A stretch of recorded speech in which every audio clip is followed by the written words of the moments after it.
Hello everyone, my name is Raksha Devratti. I am into civil services teaching since 4 years.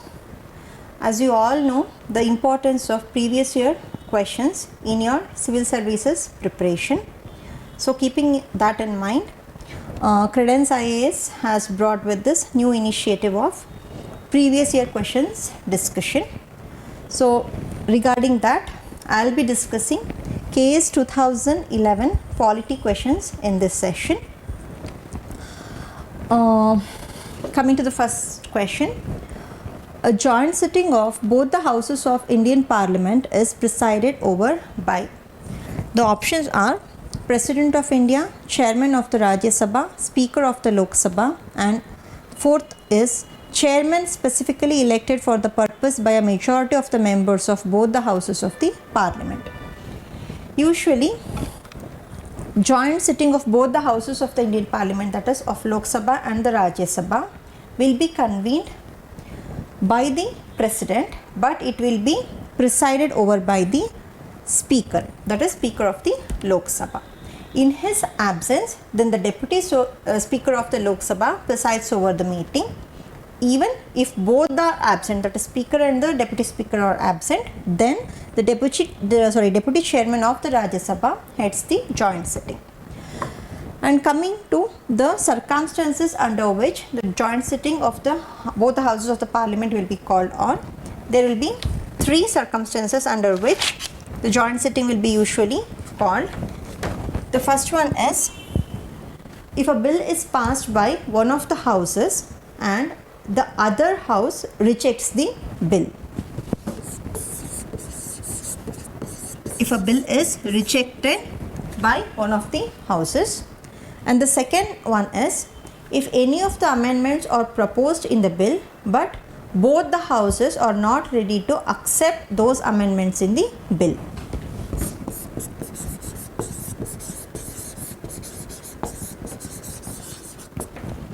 And the third option is a duration of 6 months has been lapsed before the passage of the bill by the other house.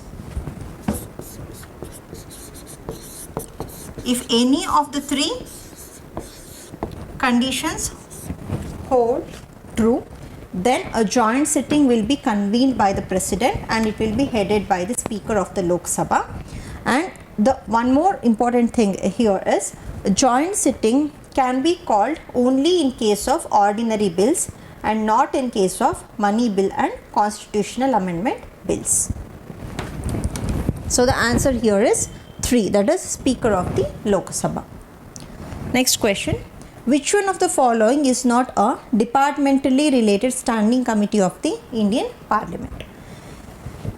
See, departmentally related standing committees at present they are 24 in number. Okay. In year 1993, the concept of departmentally related standing committee came into existence, and during that period there were 17 in number. Now it has increased to 24. 24. Out of 24, 16 committees are from Lok Sabha and 8 committees come under Rajya Sabha, and each of these committees will be having in total 31 members. Out of them, 21 will be nominated from Lok Sabha by the Speaker of the Lok Sabha, whereas 10 will be nominated from Rajya Sabha by the Chairman of the Rajya Sabha.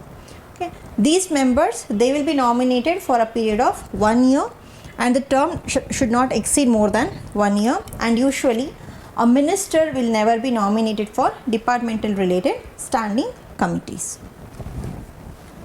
So the main function of the standing committees is they usually scrutinize the bill related to that particular department or the ministry. So here, out of these 4, the Committee on the Welfare of Scheduled Castes and Scheduled Tribes, Committee on Social Justice and Empowerment, Committee on Labour, Committee on Rural Development. So out of these 4, these 3 are the departmentally related standing committees, whereas Committee on the Welfare of Scheduled Castes and Scheduled Tribes. There is no such committee as of now. So which one of the following is not a departmentally related standing committee? Then your answer will be option 1. Next question.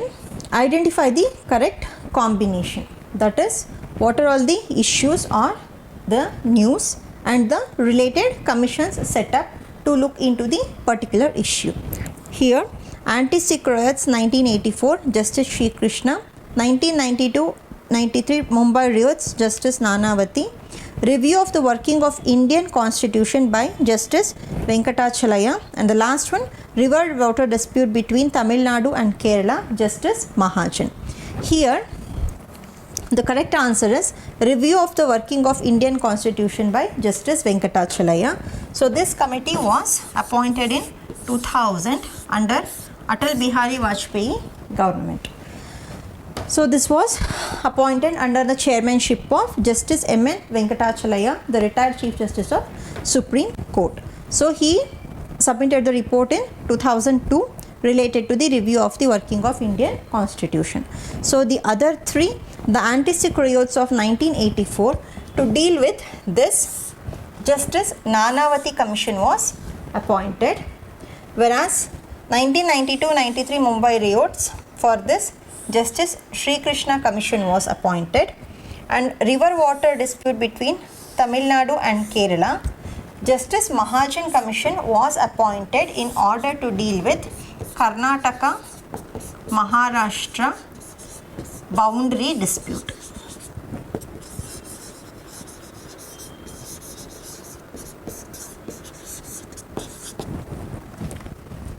And also Justice Nanavati Commission, it was also appointed in 2002 to deal with or give a report on the Gujarat Godhra riots.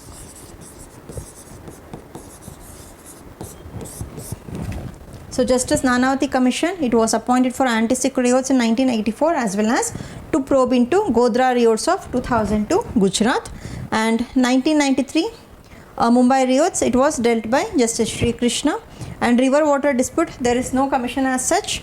Even though there is any commission, it is not related to Justice Mahajan Commission. So this commission is related to Karnataka Maharashtra boundary dispute, especially the Belgaum area.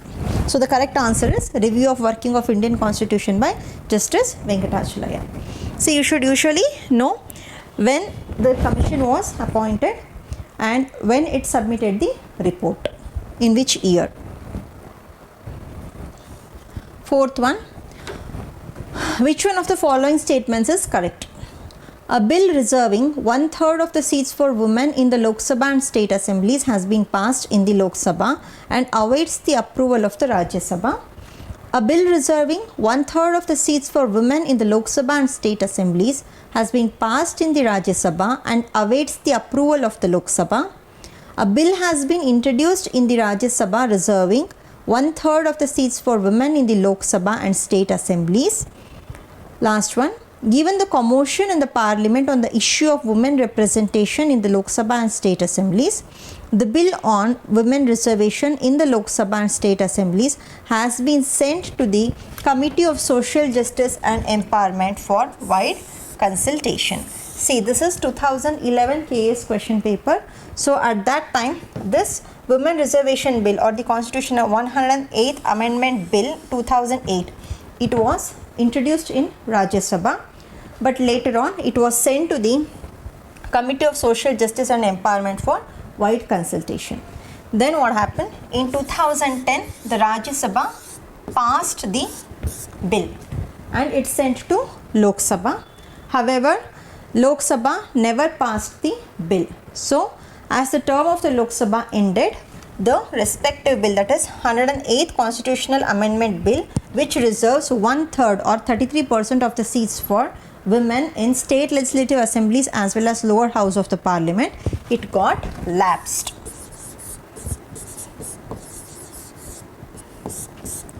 So for that time, this is the correct option, but today the present status is it was introduced in 2008 in Rajya Sabha. It was sent to the committee. Then after receiving the bill from the committee with any certain changes, then the Rajya Sabha passed the bill.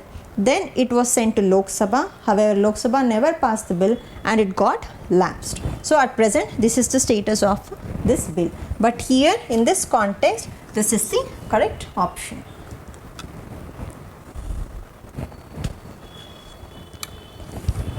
The directive principles of state policy are included in Part 3, Part 5, Part 4 or Part 6 of the Constitution. Directive principles of state policy, they are meant to promote social and economic justice of the people. So this is the concept adopted by Irish Constitution, that is from Ireland. Our Indian Constitution, it has 25 parts, that is our Indian Constitution has been divided into 25 parts. Out of those 25 parts, Part 3 of the Constitution deals with fundamental rights. Part 5 deals with the union, that is the parliament, the executive, central government. Part 6 deals with the states, that is the state legislatures, state government. And Part 4, it deals with DPSPs. There is one more part under 4, that is Part 4A. This deals with fundamental duties. So the answer is 3, that is Part 4 of the Constitution. Next question. Which one of the following statements about the President of India is correct? The first option is, the President is not a part of Parliament. Second one, the President is a part of Parliament. Third one, the President is not elected by an electoral college.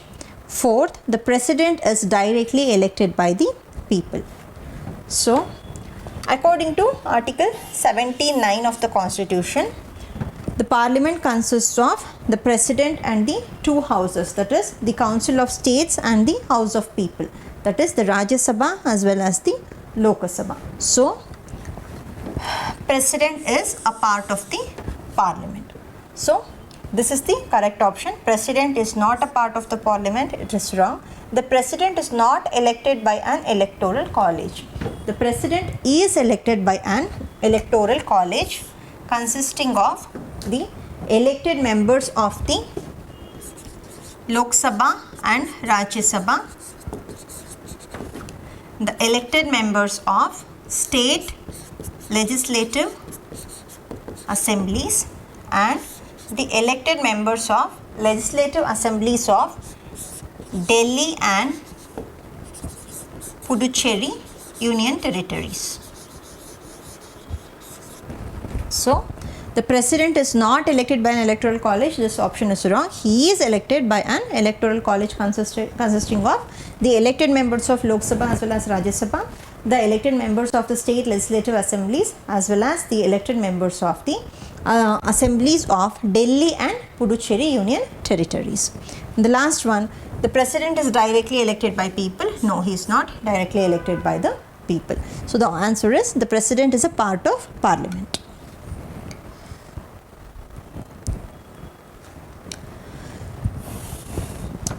Seventh one, the legislative council in a state can be created or disbanded by, that is removed by, cancelled by. First one, Parliament alone. Second one, state legislative assembly alone. I mean that particular state's legislative assembly. Third, Parliament on the recommendation of state legislative assembly. Fourth, the President on the recommendation of the state governor. Okay. So, as our country, we follow bicameral legislature. As of today, 6 states have legislative councils. They are Karnataka, Maharashtra, Andhra Pradesh, Telangana, UP and Bihar. These are the 6 states that have legislative councils. So, the legislative council, it will be created by the Parliament but on the recommendation of the State Legislative Assembly. The State Legislative Assembly passes a resolution to set up or create Legislative Council, and this resolution has to be passed in the State Legislative Assembly with special majority.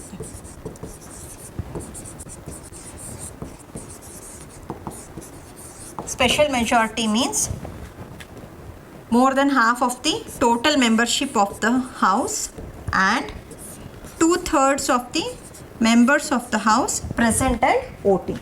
So that is special majority. Once the resolution to create the Legislative Council is passed with special majority in the State Legislative Assembly, then the Parliament passes a law to create the Legislative Council. So as of today, 6 states have Legislative Councils. They are Karnataka, Maharashtra, Andhra Pradesh, Telangana, UP and Bihar. So third is the correct answer. Next question. Which of the subjects is not contained in the Union list? Citizenship, fisheries, post and telegraphs, extradition. See, our Indian Constitution, it has been divided into 12 schedules, and out of 12 schedules, 7th schedule deals with separation of the topics under Union list, state list and concurrent list. So as of today, the Union list has 100 items, state list has 61 and the concurrent list has 52. That means on these 100 items, only the Parliament can make the law. Those come under Union list. These 61 items under the state list, only the state legislatures can make laws on the 61 items, and those items that come under concurrent list, both the Parliament as well as the state legislatures can make laws on this 52 items that comes under concurrent list. So coming to the 4 options, just see, no one can by heart all the 100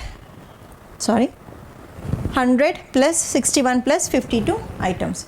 So what we should do here is, in such kind of questions we should go for elimination. That is, see, citizenship, as we all know, India offers single citizenship, so there is no such kind as state citizenship. So obviously this will be under Union list. Coming to post and telegraphs, as we have seen everywhere, we cannot see the state post. Anyway, we won't see Karnataka post. It will be usually India post. So by that we can decide that it comes under Union list. And extradition. Extradition is nothing but if a person has committed any crime in another country, he would be sent out of the country to that particular country where he needs to be tried. So that is extradition. So as it deals with the sending of a person from country to country, that cannot come under state list. So obviously this also come under Union list. So the left one is fisheries. Here fisheries, we all know, though India has a 7,500 kilometer long coastal line, it is shared by only 9 states. So under fisheries, Union government cannot make a law for all 28 states and 8 UTs at present. So only these 9 states can make laws on fisheries. Hence this come under state list. So the option is, which of the subjects is not contained in the Union list? It is citizenship, post and telegraphs, extradition or fisheries. So fisheries will be the right answer.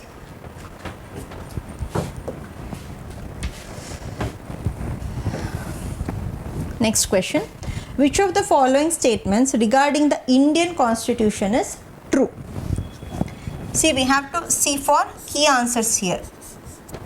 Keywords here. True. The Indian Constitution provides for the ratification of international treaties and conventions by the Parliament. The Indian Constitution does not provide for the ratification of international treaties and conventions by Parliament. The Indian Constitution provides for the ratification of international treaties and conventions by Parliament under certain circumstances only. Indian Constitution provides for the ratification of international treaties by Parliament and not conventions. As per Article 253, the Parliament can make any law in order to bring the international treaties, conventions into law. Okay. So, the legislation for giving effect to international agreements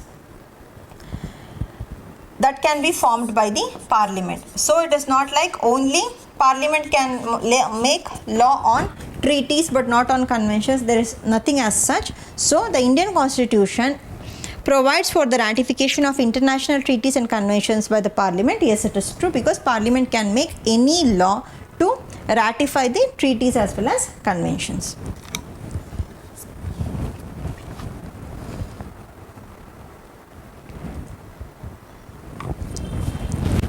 Next one, establishment of National Counter-Terrorism Center NCTC is being opposed by many chief ministers because, see, this NCTC, it was proposed after Mumbai blast 2008. As this question was asked in KAS 2011, so here it is relevant, but as of now there is no such organization like NCTC. Okay.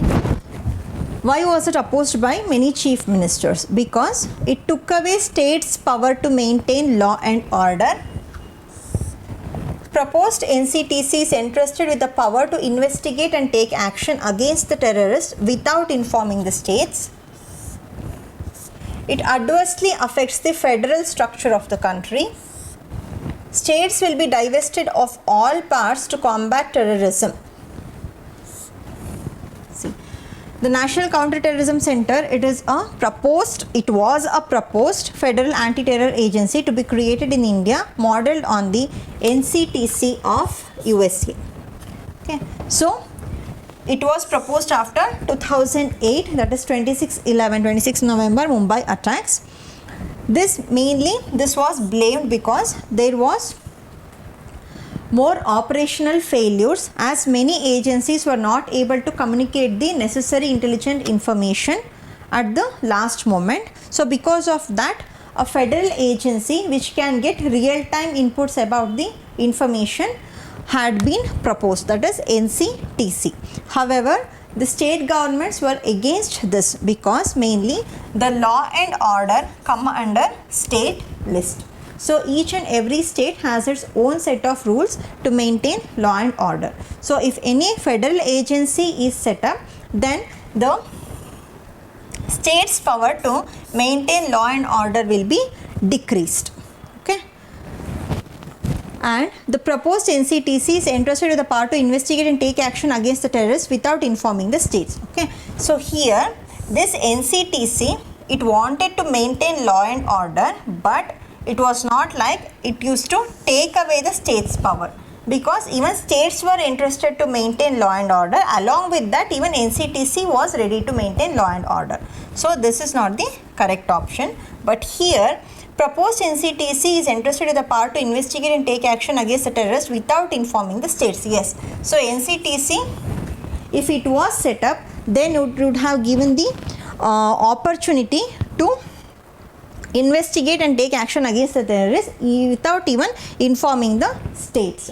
So hence the chief ministers of many states were against this proposal, because the law and order comes under states list. So without informing the states would be a blunder, and it adversely affects the federal structure of the country.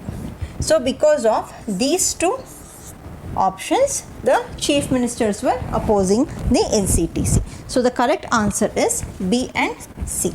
States will be divested of all powers to combat terrorism. No, it was not like divested of all powers. Of course, some powers of the states would be curbed, but not all the powers of the states to combat terrorism would have been curbed.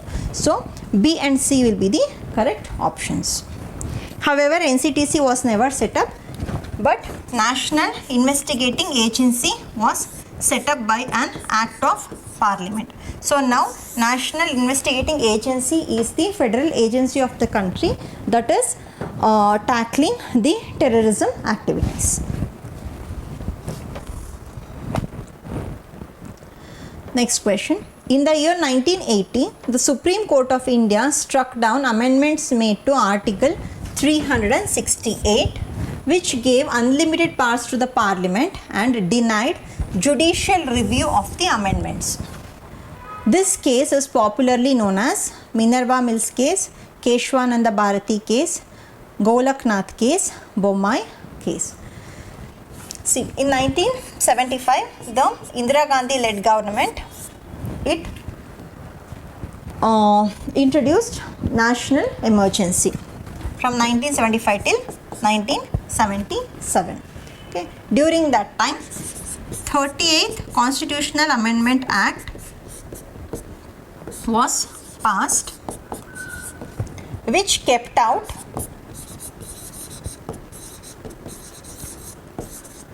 declaration of national emergency out of judicial review.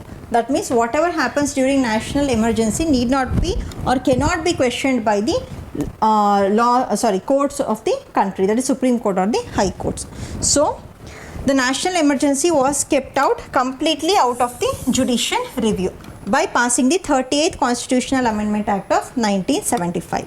So after this, the 42nd Constitutional Amendment Act 1976, it declared that under Article 368, the Parliament is having unlimited powers to amend the Constitution. Article 368 mainly deals with amending the Constitution by the Parliament. So 42nd Constitutional Amendment of 1976 declared that the Parliament is having unlimited powers to amend the Constitution. However, it was questioned in the court, and in 1980, in the Minerva Mills case, Supreme Court of India struck down this amendment to the Constitution and declared that judicial review, the judicial review is the one of the basic structure of the Constitution, and Parliament cannot make any laws that affects the basic structure of the Constitution. This basic structure concept doctrine was introduced in Keshwananda Bharati case. However, in Minerva Mills case, it was reiterated and declared that judicial review is a part or basic structure of the Constitution, and Article 368 cannot be kept out of the Article 368 cannot be kept out of the judicial review. So here the correct answer is 1980 Minerva Mills case. Next question. The right to livelihood envisioned in the directive principles of state policy is based on which of the following principles? As I already told, directive principles of state policy of part 4 of the Constitution, borrowed by Irish Constitution, deals with social and economic justice. But these DPSPs are divided into 3 categories, that is socialistic principles, Gandhian principles, and liberal principles. Okay, so there is no such DPSP like anarchic principles. Anarchy is nothing but absence of law and order. So there is nothing as anarchic principles anywhere in the Constitution. So the DPSPs are divided clearly into socialistic, Gandhian and liberal principles. Gandhian principles, these DPSPs deal with the concept of Swaraj, Sarvodaya concept of Gandhi. Then the liberal principles, they deal with the individual rights of the citizens, whereas socialistic principles deals with the promotion of social and economic justice. So as per Article 39 of the Indian Constitution that deals with DPSPs, right to livelihood comes under socialistic principles.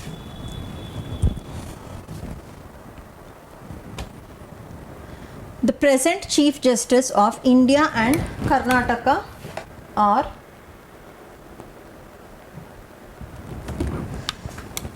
see, this was asked in 2011. At that time, S.H. Kapadia and Vikramjit Sen, they were the Chief Justice of India and Karnataka respectively.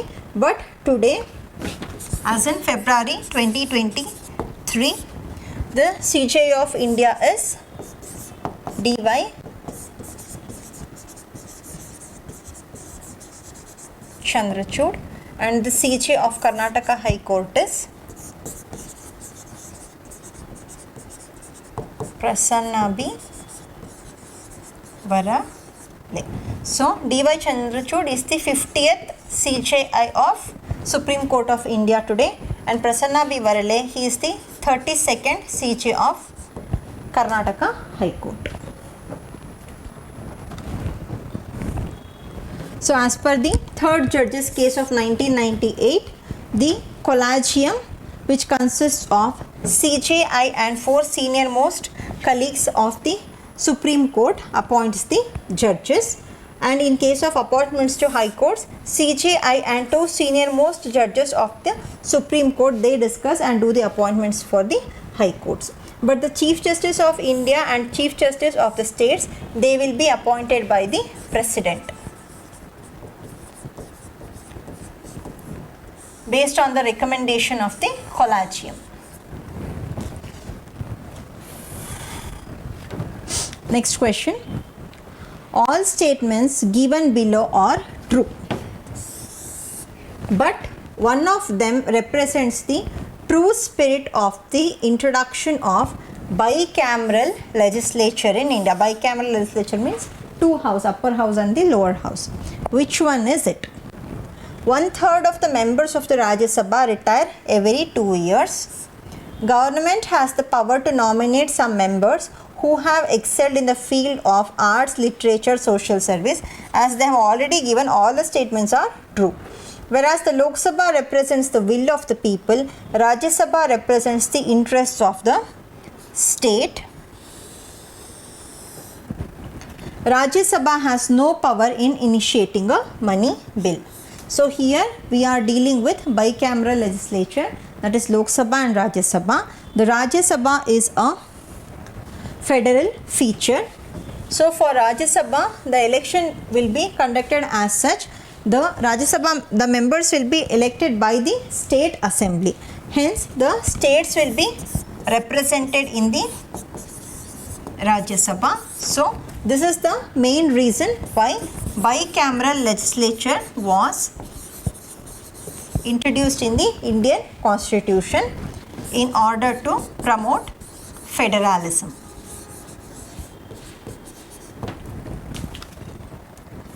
So, the correct option is 3. That is, though Lok Sabha represents the will of the people, because the members of the Lok Sabha will be directly elected by the people, whereas Rajya Sabha members, the Rajya Sabha represents the interests of the state, because the Rajya Sabha members will be elected by the state assembly. Hence, it is a federal feature. So, option 3 is correct. So, this upholds the true spirit of bicameral legislature in India.